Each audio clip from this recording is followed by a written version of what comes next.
Let me tell you straight, nobody wakes up expecting to be a hero. You know what I mean?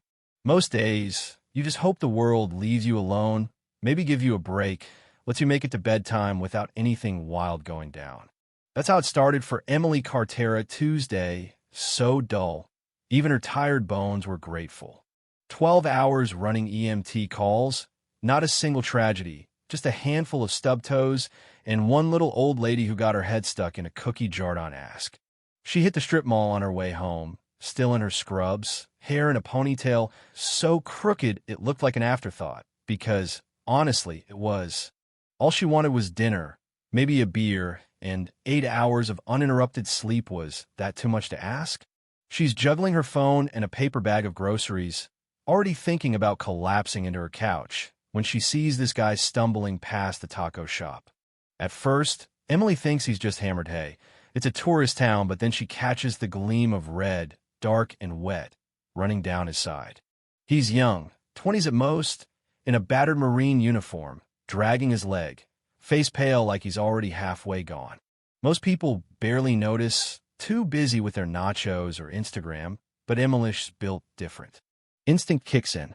She's at his side in 2 seconds, bag forgotten on the concrete, voice steady. Hey, sit down, you're bleeding. I'm an EMT. The guy doesn't argue, just nods, breathing so hard she swears she can see his heart pounding through his ribs. She drops to her knees, slaps a gauze pad against his wound, hands moving on autopilot until she spots 2 men closing in fast.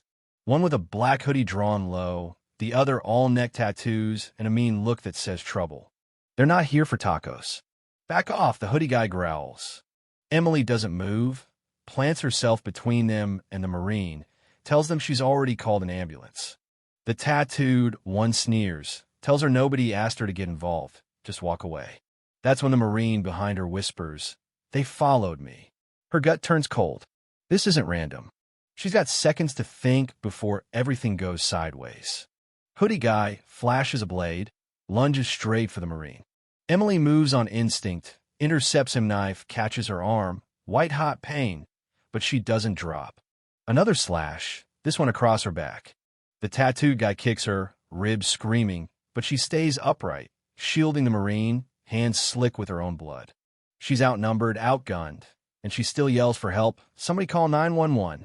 People freeze, some filming, no one helping, except one voice that yells, "Leave her alone." The attackers, spooked, run into the night. Emily collapses beside the Marine, both of them bleeding out on the curb. She's pressing both hands against his side, whispering, "Stay with me, I got you." Sirens wail in the distance, help is coming, but she's fading fast, the world spinning, someone holding her head and telling her to breathe. Last thing she sees is red lights and the blurred faces of strangers. Then nothing. Somehow, she comes to in the back of an ambulance, oxygen mask strapped tight, paramedics calling her name, telling her not to quit. She can't speak, mouth dry, throat burning, wants to ask about the Marine, but her eyes close before she can get the words out. Back at the scene, cops are taping off the taco shop, witnesses shaky, the manager handing over security footage, but one guy, Luis, a college kid, sticks around. He's the reason the attackers ran, the one who yelled. He tells the cops, she just jumped in front of the knife. Didn't even blink. That's all anyone remembers. Emily, standing between a Marine and death. In the ER, doctors find out fast how bad it is. 7 stab wounds, collapsed lung, broken ribs, but nothing vital sliced. Miracle, they say. Hours in surgery for pints of blood, then the long wait in ICU. Her parents get the call no one wants, race down sterile hospital halls, hearts in their throats. When they finally see her, bandaged and breathing, the doctor says she's stable, lucky, brave as hell. They sit by her side, waiting for her to wake up. Emily comes to, pain flooding every inch of her, and the first words out her mouth are, "The Marine, is he okay?" The nurse smiles, tells her he's alive because of her. Emily cries, relief heavier than any pain. News spreads quick, the attack, the rescue, the girl who wouldn't back down. But Emily has no idea yet. All she knows is her own raw gratitude that the Marine made it. The next day, Captain Ramirez visits. Clean cut, all authority. He gives her a challenge coin of Marines thanks, not given lightly. Emily protests she was just doing her job. He shakes his head. You stood between a warrior and death. That makes you one of us.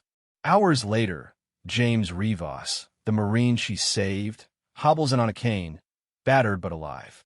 He hands her his unit patch. This was mine, he says, now it's yours. She doesn't know what to say. Ramirez tells her, courage like yours can't be trained. It just is. The world outside explodes. Security footage leaks a grainy video of Emily taking hit after hit, standing her ground. It goes viral, shield off on her, hero EMT, everyone from local veterans to news anchors calling her the spine of America. The city isn't gripped by fear, it's pride. Kids leave flowers outside her door. Veterans send letters.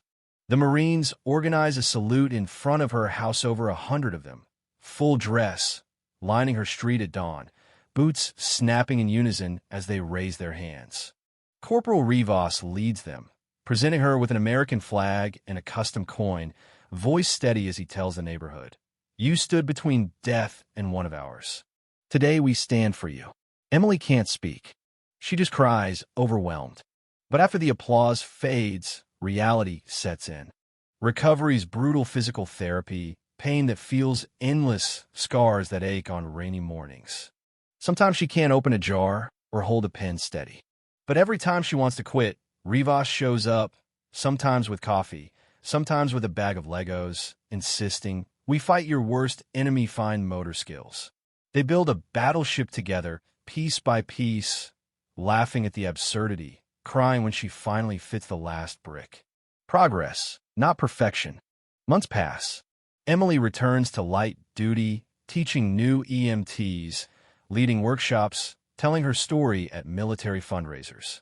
Each time, she says the same thing, I didn't think about what I might lose, only about what I might save.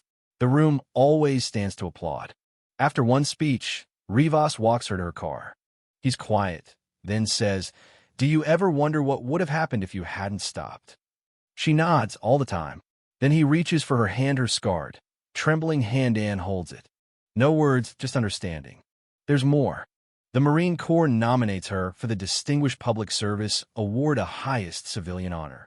She stands in D.C., medal around her neck, heart pounding, not as a hero, just as someone who did what was right. Back home, the nightmares fade. She finds comfort in small things, the way neighbors greet her, the way Rivas makes her laugh, the way kids in her town look at her like she's made of steel. A year later, she's asked to speak at Arlington on Armed Forces Day. She stands before a sea of uniforms and says, courage doesn't always wear uniform. Sometimes courage is just refusing to step aside. The crowd rises, some saluting, some crying, all changed. Afterwards, as she and Rivas walk among the white headstones, he tells her he's been asked to help train the next generation. Only if you come with me, he says. She laughs, not as a soldier, as a partner. He grins. Exactly. Her story becomes legend, shared in training rooms, classrooms, late-night shows. Letters pour in, kids, veterans, parents, all saying they see hope in her scars. But Emily Carter never feels like a hero. She's still the same woman who runs toward trouble, not away. The girl who built a battleship out of Legos, who bled on a street for a stranger, who learned that sometimes the bravest thing you can do is stand your ground, even when your knees are shaking. And just when she thinks it's all over, a little girl tugs her sleeve outside that same taco shop, asking, are you the hero, lady? Emily kneels, says quietly, I'm just someone who helped. The girl smiles, I want to help people too. Emily hugs her, that means you already are. Now, I gotta ask, what would you have done in Emily's shoes? Where's the line between courage and just doing what's right? Let me know down in the comments. Let's talk about what heroism means to you. Xin chào các bạn, mình là Trinh, mình phụ trách viết content. Trên đây là những công việc của mình, là mình lên mạng xã hội tìm hiểu những video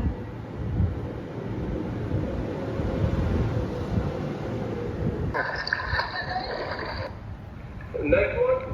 All right. Thank you, man. Hey, if you guys have any trouble, let somebody know. Please. After the tree to hold on to. Yeah. Use the fence.